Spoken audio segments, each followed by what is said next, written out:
एक दिन पति ने अपनी पत्नी से कहा कि जाओ, माँ का कमरा बहुत गंदा हो रखा है और कमरे की सफाई कर दो। तो पत्नी ने उत्तर दिया, क्या मैंने तुम्हारी माँ का ठेका ले रखा है? मुझसे नहीं होगी सफाई।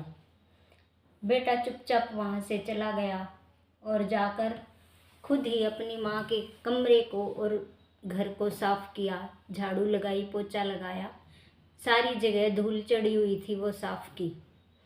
और साफ सफाई करके जब बेटा वापस आया तो पत्नी ने कहा कि मेरे सर में दर्द है, मुझे दवाई ला दो।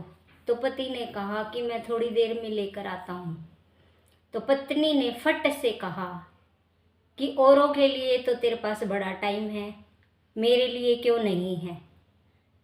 तो पत्नी की बात सुनकर बेटा बेचारा मायूस हो गया और चुपचाप उठकर दवाई लेने चला गया। दवाई लेकर आकर अपनी पत्नी को देते हुए कहा कि अगर तुम माँ के कमरे की सफाई कर देती तो तुम्हारा क्या बिगड़ जाता? फिर पत्नी ने कहा कि मेरे से नहीं होती माँ के कमरे की सफाई, और तुम हो ना माँ का काम करने के लिए।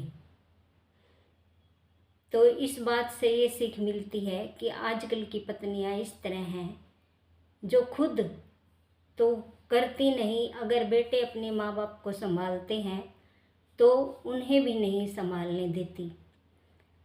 क्या माँ का अपने बेटे पर कोई हक नहीं होता? माँ ने उसे पैदा किया है, बड़ा किया, पाल पोस कर कमाने लायक किया है। क्या वो सिर्फ पत्नी के लिए ही किया है? बुढ़ापे में अगर वो अपनी माँ की सेवा करता है, उससे पूछता है, तो क्या कोई गलत काम करता है?